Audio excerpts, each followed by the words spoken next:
сейчас вместе с вами я предлагаю сделать бюджетную зону отдыха. Настоящее зонирование, где нет ничего, у вас новый участок, 2 квадратных метра.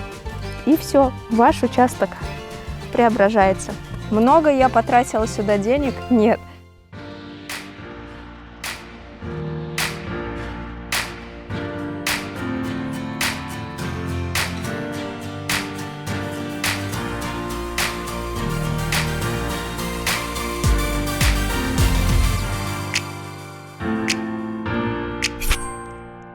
Добрый день, дорогие дачники, садоводы, огородники, все те, кто интересуется загородной жизнью. С вами нетипичный фермер Анна Акинина.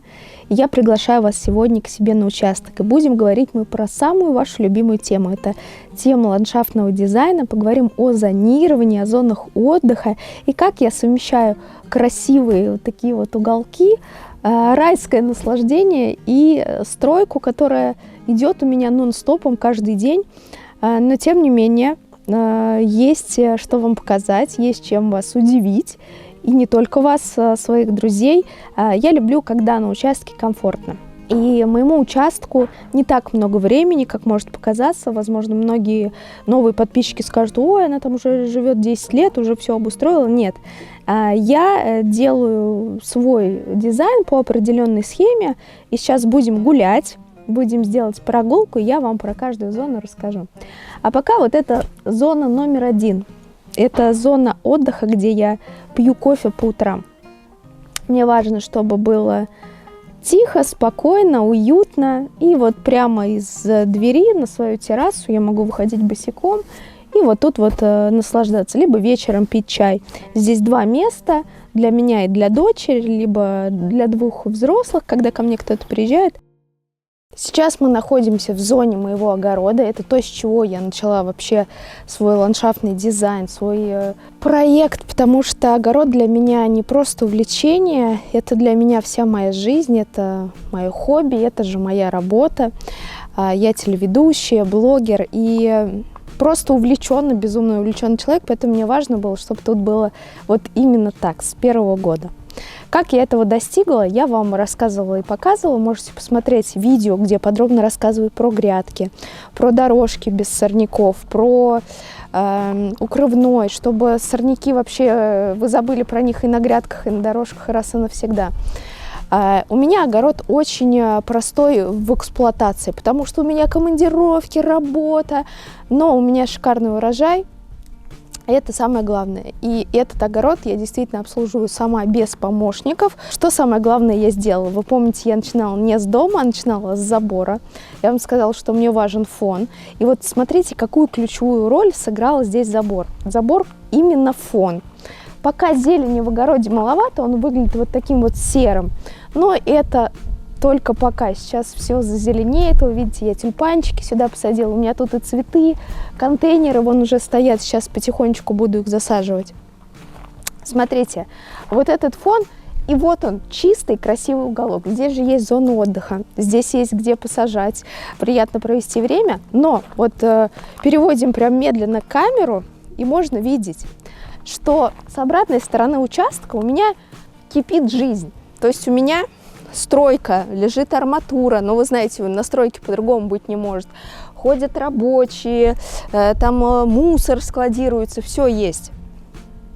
Я всегда придерживаюсь принципа начинать что-то одно и доделывать до конца. Пусть это будет маленький уголок, пусть это будет 2 грядочки, рядом посадили тюльпанчики, в контейнер посадили петунии. Это маленькая зона, но вы там уже в своем маленьком раю. Не нужно сразу начинать вот это масштабно, вот это все перекопали. У вас никогда не будет радости на участке. Вы вот на это посмотрите, ну вот что вот тут вот смотреть? Никакой радости. А здесь моя личная радость потихоньку, понемножку. Сначала появилась вот эта зона, это растения со старого участка. Я могла бы распределить эти растения по всему участку. То есть где-то тую посадила, где-то елку, но я так не люблю. Вот, смотрите, законченный угол, его сразу видно. Законченный огород, его сразу видно. Я не начинала зону отдыха. Я ее начну в этом году и буду идти вот так вот постепенно. Стройка – это процесс затяжной. И ждать окончания стройки бессмысленно. Вы прождете невероятное количество времени и не получите удовлетворения. Поэтому, помимо основного плана ландшафтного дизайна, который есть у меня и должен быть у вас, сами вы, может быть, нарисовали, все распланировали, либо вам помог специалист, ландшафтный дизайнер, выбирайте для начала зоны, где точно не будет ездить техника, где точно можно создать то, что не придется перекапывать. Вот обратите внимание, у меня это вот самый дальний угол. Там, на горе, я туда даже не лезу. Там еще будет ходить техника, я там буду делать террасирование, заливать бетон. То есть это бессмысленно потраченное время. Здесь точно, я знаю, что никто не проедет, поэтому вот так вот за 2 сезона, посмотрите, как получилось классно. До-после прилагается, то, что было до, вы помните. И дальше, друзья, не бойтесь создавать временные зоны отдыха. Для временной зоны отдыха вам вообще ничего не понадобится. Многие недоумевали, зачем я вот здесь насыпала мульчу, стелила укрывной материал. Уже через неделю здесь этого ничего не будет, потому что дальше будет у меня еще одна клумба, потом будет углубленная зона отдыха уже с диванами. Но в прошлом году мы с друзьями тут прекрасно проводили время. Пили коктейли, разговаривали. Отделила я это все, зонировала обычными петуниями, однолетними растениями. То есть я даже ничего дорогого не использовала. Петунии немножечко отгородили, цвет красивый, вот эта атмосфера мульчи, коры. Все чисто, доставляет удовольствие, согласитесь. И все, что мне понадобилось, по сути, это мебель и кашпо. В прошлом году здесь еще стояли разные кашпо, в которых росли растения. И сейчас вместе с вами я предлагаю сделать бюджетную зону отдыха на пустыре, на пустом месте. Мы сейчас выберем самое такое у меня пустое место и сделаем красиво. А вот еще одна моя зона отдыха. Это зона отдыха уже в огороде. Я сделала вот такую вот перголу, закрыла ее вот с одной стороны, со второй стороны тоже будет закрыто. Такой маленький, знаете, уютный уголочек для того, чтобы я сидела в кресле и смотрела, как растут растения. Я очень люблю сидеть в огороде, а многие почему-то зону огорода не рассматривают как зону, где можно проводить время. Хотя мы, дачники, здесь проводим больше всего времени. Поэтому не забывайте, ставьте какое-то удобное креселце себе, будете чаек пить. А я вам обещала зону отдыха. Пойдемте делать. Сначала хотела сделать зону отдыха здесь, но тут вы скажете, у тебя тут уже красиво. Конечно, красиво. Тут растут одуванчики, сорняки. И я прямо сюда, в сорняки, посадила тюльпаны. Каждый год они у меня мигрируют, то с этой стороны, то с этой. Немножко так вот колхозно-деревенское, все уже пересортиться получилось. Но в любом случае классно. Но мы же с вами делаем настоящее зонирование, где нет ничего, у вас новый участок, стройка, все вот так вот некрасиво.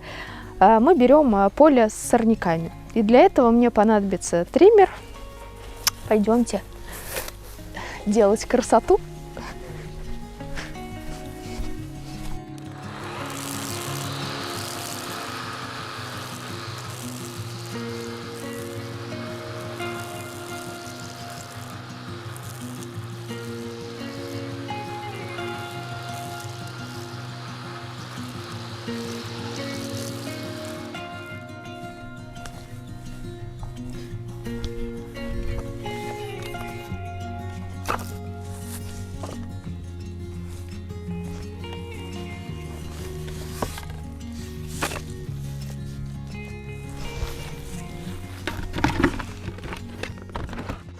Обратите внимание, я использую мои любимые корзины для мусора, которые стоят 200 рублей на оптовой базе.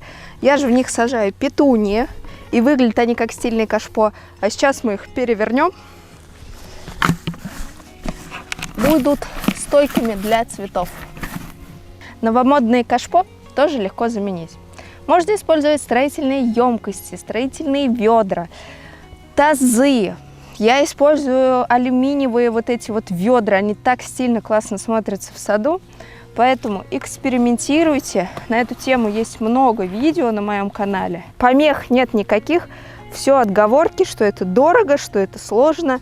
было бы желание, сделайте все.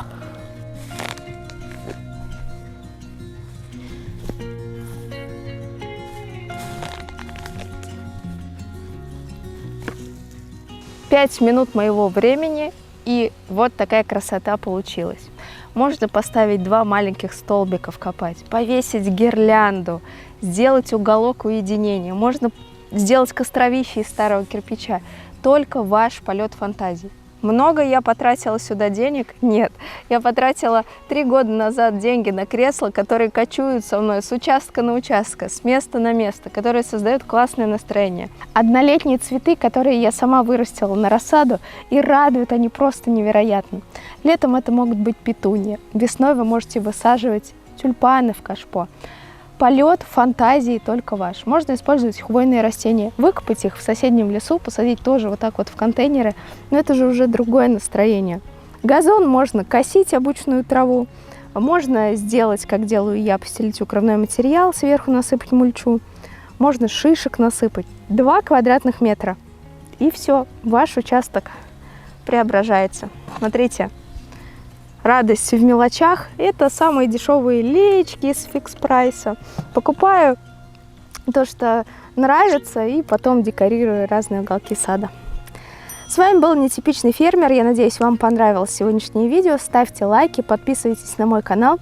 Впереди основная стройка. Сейчас мне заливают ЖРМ-пояс, скоро будет крыша. И, конечно, я буду делиться всеми этапами стройки и, конечно, всеми ценами. До новых встреч. Пока.